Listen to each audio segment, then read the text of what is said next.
Welcome to Jas Friday vlogs. ഇന്നിപ്പോൾ നമ്മളുള്ളത് Ajman fish മാർക്കറ്റിൻ്റെ തൊട്ട് ഓപ്പോസിറ്റാണ്. എൻ്റെ കൂടെ സുധീർ ഉണ്ട്, ഷമീർ ഉണ്ട്, അനീഷ് ഉണ്ട്. അനീഷിനെ സുമീർ നിങ്ങൾ അറിയും, സുധീർ ഖാനെ നിങ്ങൾ അറിയണം. ഒന്ന് ജസ്റ്റ് ഒന്ന് പരിചയപ്പെടാം. എനിക്ക് തോന്നുന്നു സുധീർ ഖാനെ ഞങ്ങൾക്ക് കൂടുതൽ പരിചയപ്പെടുത്തേണ്ട ആവശ്യമൊന്നുമില്ല. ടിക്ടോക്കിലെ രാജകുമാരനാണ്. അതായത് സുധീർ ഖാന്റെ ടിക്ടോക്കിന്റെ ലിങ്ക് ഈ വീഡിയോന്റെ താഴെ ഉണ്ട്. സുധീർക്കാണ് ഇപ്പോൾ ഈ റെസ്റ്റോറൻറ്റിനെ കുറിച്ച് ഞങ്ങൾക്ക് പറഞ്ഞു തന്നത്. കാരണം സുധീർക്ക് അജ്മാനിൽ താമസിക്കുന്ന ഒരാളാണ്. എന്താണ് ഈ റെസ്റ്റോറൻറ്റിനെ കുറിച്ച് പറയാനുള്ളത്? ഞാൻ വെള്ളിയാഴ്ച ഒക്കെ ഇവിടെ വരാറുണ്ട്. വെള്ളിയാഴ്ച ലീവുള്ള സമയത്തൊക്കെ ഇവിടെ വരാറുണ്ട്. ഇവിടെ വന്നിട്ട് ഞാൻ ഫുഡ് കഴിക്കാറുണ്ട്. കുഴപ്പമില്ല, നല്ല ഫുഡാണ് ഇവിടുത്തെ. അപ്പോൾ ഞങ്ങൾ വന്നിട്ടുള്ളത് ഏകദേശം ഒരു 4-5 മണിയായി. ഇത് കുറച്ചുകൂടി കഴിഞ്ഞാലാണ് ഇവിടെ കുറച്ചുകൂടി തിരക്ക് കൂടും. ഹോട്ടലിന്റെ അർബാബിന്റെ അടുത്ത് ഇരിക്കുന്നത്. അർബാബ് ഷർഫുഖല്ലേ? ഷർഫുഖാന്റെ അടുത്തേക്കാണ്. നമുക്ക് കുറച്ച് കാര്യങ്ങൾ ഷർഫുഖാനോട് ചോദിച്ചു നോക്കാം. ഷർഫുഖ, പിന്നെ ഈ ഹോട്ടൽ തുടങ്ങിയിട്ട് ഇപ്പോൾ എത്ര കാലമായി? ഇത് തുടങ്ങിയിട്ട് 3 വർഷം. നമ്മൾ ഈ കൊറോണ ആയിട്ട് ആകെ പ്രശ്നത്തിലാണല്ലോ. അപ്പോൾ അങ്ങനെ എന്തെങ്കിലും കുഴപ്പങ്ങളുണ്ടപ്പോൾ? നേരത്തെ ഉണ്ടായിരുന്നല്ലോ. 1.5 വർഷമായിട്ട് ഇവിടെ നമ്മൾ അടഞ്ഞെടുക്കായിരുന്നു. അതെ, 1.5 വർഷമായിട്ട്. അതെ, ഓക്കെ. അപ്പോൾ ഇവിടെ ശരിക്കും തിരക്ക് വരിക 7 മണിക്കല്ലേ? 7 മണിക്കാണ് ഞങ്ങൾക്ക് ഉച്ചക്ക് വൈകിട്ടാണ് ഇവിടെ തിരക്ക് വരിക. എപ്പോഴും ഓപ്പൺ ചെയ്യാം? 12 മണിക്ക് ഓപ്പൺ ചെയ്യും. എന്നിട്ട് എത്ര മണി? 2 മണി വരെ ഉണ്ടാവും. ഈ 2 മണി വരെ 1 മണി 2 ഉള്ളൂ കേട്ടോ. കാരണം എന്താ വെച്ചാൽ അവർക്ക് ആ റഷ് പിടിച്ചിക്കാൻ പറ്റാത്തതുകൊണ്ടാണ്. എനിക്ക് ഇവിടെ തിരക്ക് അറിയണമെങ്കിൽ 7 മണി 8 മണി ആ റേഞ്ചിൽ വന്നു അല്ലേ? 7 മണി 8 മണി ആകുമ്പോഴേക്കാണ് ഇവിടെ തിരക്ക് കൂടുക. ഇവിടെ ഏറ്റവും പ്രത്യേകത എന്താ വെച്ചാൽ ഒരു പ്രത്യേക ഒരു മസാലക്കറിയും കാര്യങ്ങളൊക്കെയാണ് ഇവിടെ. നമുക്കത് കാണിച്ചു തരാം.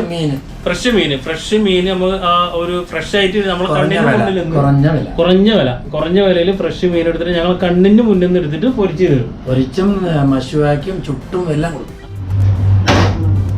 ഇവിടുന്ന് നമ്മൾ സെലക്ട് ചെയ്തിട്ട് ഈ മീൻ നമുക്ക് അവർ ഫ്രീ ആക്കി തരും. ഏതാണ് കുഴപ്പമില്ല.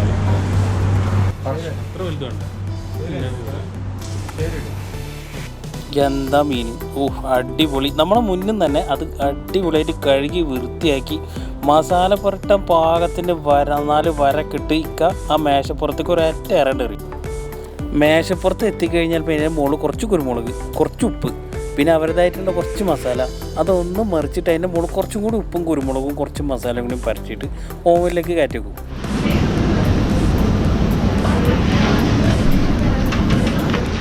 നമുക്ക് വേണ്ട മീൻ ഫോണിൽ വെച്ചു. നല്ല ചൂടാണ്. ക്യാമറ ഇപ്പോൾ ചിലപ്പോൾ ഓഫ് ആവാൻ ചാൻസ് ഉണ്ട്, ഓവർ ഹീറ്റ് ആയിട്ട്. 2 മഹാന്മാർ ഇവിടെ ടിക്ടോക്കും കണ്ടിരിക്കുക. സുധീർക്ക തന്നെ വെച്ചില്ലേ? ഷമീറ, ആഹാ, അടിപൊളി സ്മെല്ല് തന്നെ വരുന്നുണ്ട്. അത് കൊണ്ടുവരുമ്പോൾ തന്നെ ആ മീനിൻ്റെ മുകളിലുള്ള മസാലയും കുരുമുളകും എല്ലാം കൂടിയിട്ടുള്ള ആ ഒരു ഫ്ലവർ അടിപൊളി. ഇതിനൊപ്പം തന്നെ നമുക്ക് മന്തിച്ചോറ്, സലാഡ്, തക്കാളി ചമ്മന്തി, ഇതൊക്കെ പൊളി, ഒന്നും പറയാനില്ല.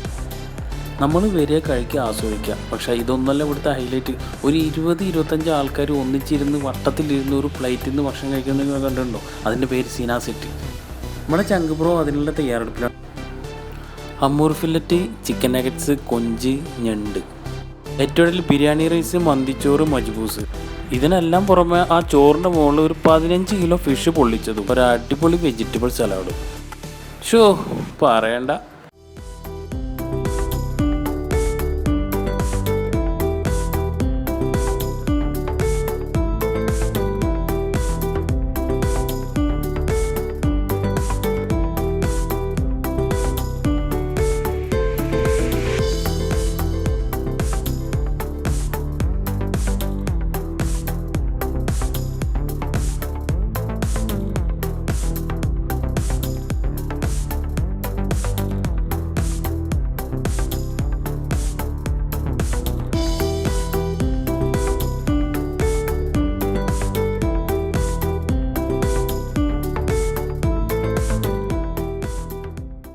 ഫുഡൊക്കെ കഴിച്ച് ഇറങ്ങി, അജ്മാനിൽ ഇറങ്ങി.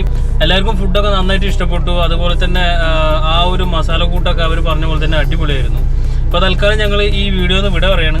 ഞങ്ങളുടെ ചാനൽ സബ്സ്ക്രൈബ് ചെയ്തില്ലെങ്കിൽ സബ്സ്ക്രൈബ് ചെയ്യുക. തൊട്ടടുത്ത് കാണുന്ന ബെല്ലൈക്കൺ ഒന്ന് ക്ലിക്ക് ചെയ്യുക. തൽക്കാലം ഗുഡ് ബൈ.